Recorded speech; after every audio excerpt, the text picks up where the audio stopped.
Back working on the Mustang again.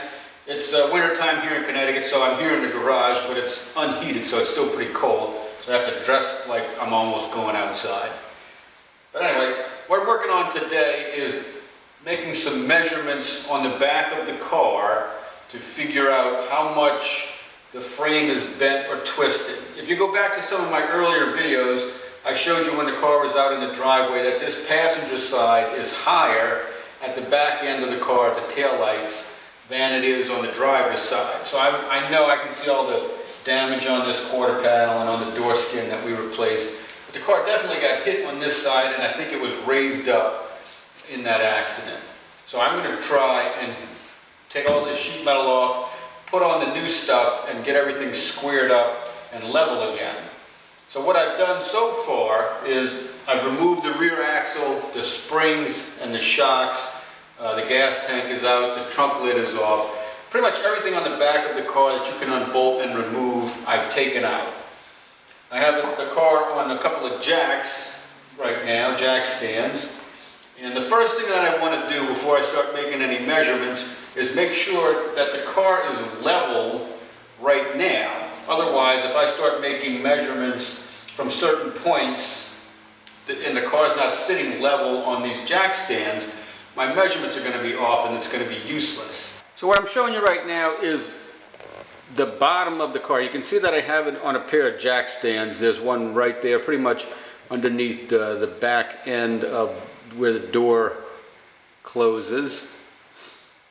And what I've done is I have set up a level. I have a 6-foot level that I've laid across the top of the 2 quarter panels in line with those jack stands.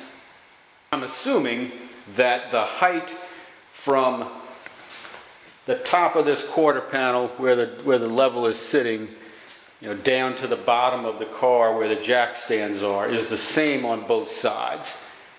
I can make a measurement with a tape, but I'm going to start off by assuming that that's accurate. So if that's true, and I don't have any reason to believe that it's not,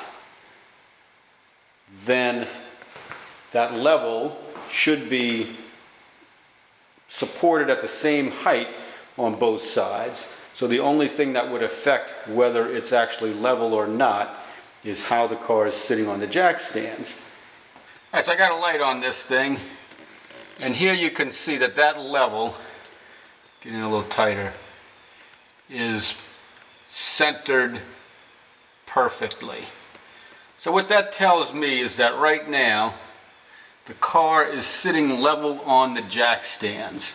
So any measurements that I make from any point on the car down to, again, another level line, those measurements will be accurate because the car is not crooked as it sits right now on the frame. All right, here I am set up under the car, and what you're looking at right now is the level. Again, that level bubble is perfectly centered. I have the level basically sitting on the floor of the garage. Here, I can spin it over this way and let you see I got it just on a little piece of cardboard just to raise it up above the floor ever so slightly, so it's only supported at each end on a small piece of cardboard. And that way, move this carpet out of the way. Oops, the lights fell down. So that way, if I need to adjust it, it's not resting on a little pebble or a rock or something right in the middle. So now I know that the level that I have set up on the floor here is perfectly flat. So now what I can do is make measurements down to this level from any point under the car directly above it. And I can use measurements on either side of the car, and I know that I'm comparing both of those sides to the same line. So what I'm going to do is, you look over here, there's a hole in the frame rail where the front end of the spring, there's a bolt that goes through there. So I'm going to measure from that bolt hole. I think the parking brake cable is getting in the way. But anyway, I'm going to measure from that bolt hole down to the top of this level on both sides. Here's the setup that I'm using to measure these distances down from the frame rails to the level. I got it pulled back a little bit. You can see I have the level down here on the floor. Then on top of that I have a square with a ruler in it. Now that ruler is obviously bottomed out on top of the level, and it is extending up to the bottom of the frame rail. I actually have it next to the frame rail. So then I can take another straight edge. But I just take a, there's like a broad putty knife or a scraper or something like that. And if I just put that right up on the bottom of the frame rail, then I can come in really tight and read off a measurement. This one here is 11 3/16 of an inch. So now I'll go over and measure the opposite side frame rail and get a corresponding dimension to that one, and that will let me know if at the front point where the two springs are bolted into the car, if the frame rails are at the same height above the ground or not. Okay, so now we're set up on the back of the car, and this is how we're making the measurements from the spring mounting point down to the floor at the back. It's a little different than we did at the front because I can't use the square with the level on it. It's too short, so I had to use a different system. So what I have done here is I've leveled the 6-foot level on the floor.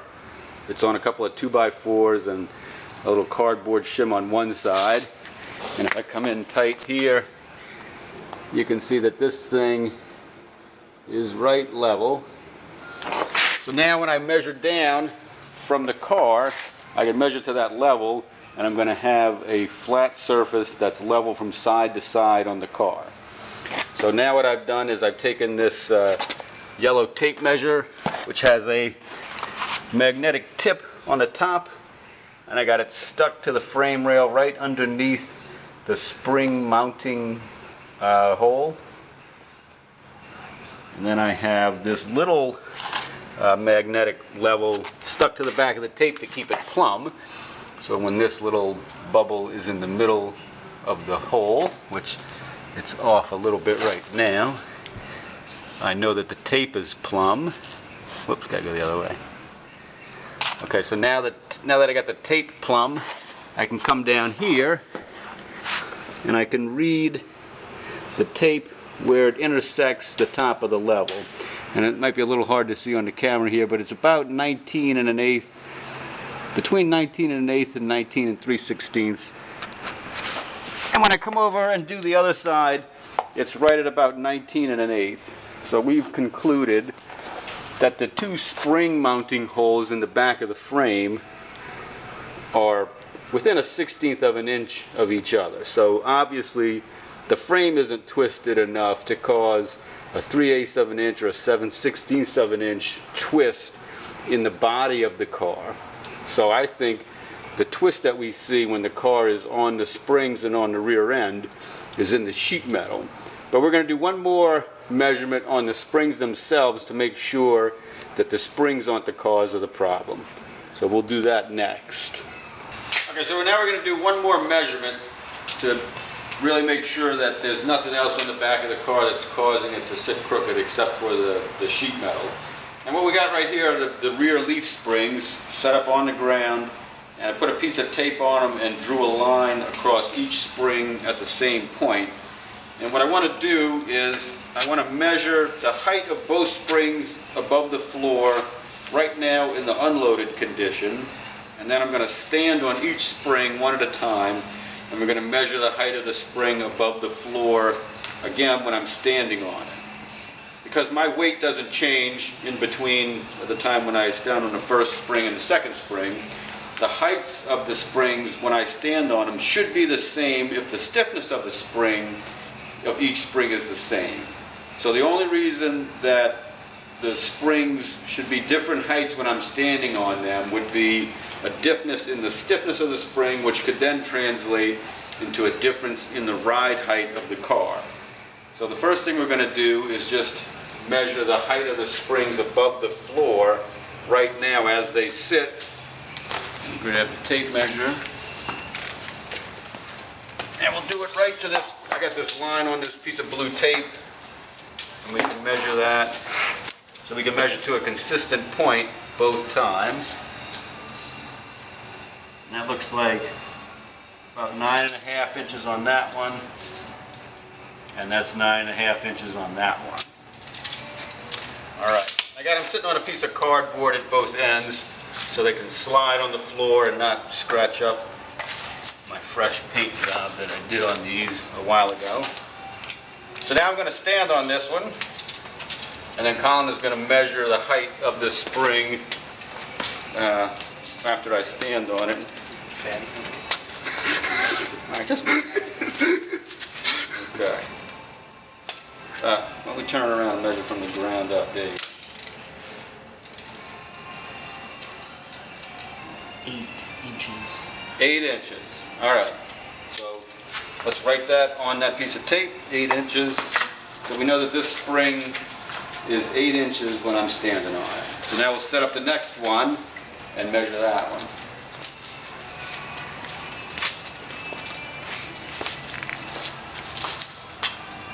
Okay, good. 8.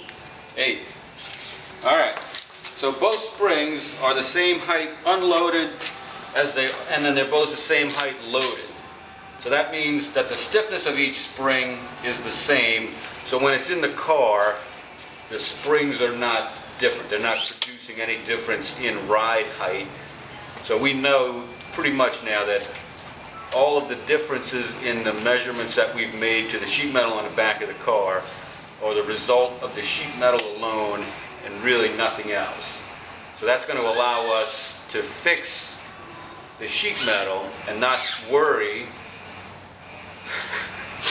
Playing yo-yo with the tape measure over here. That's going to allow us to fix the sheet metal on the car and not worry about any other factors affecting it, so that when we put it all back together, it still doesn't look cockeyed.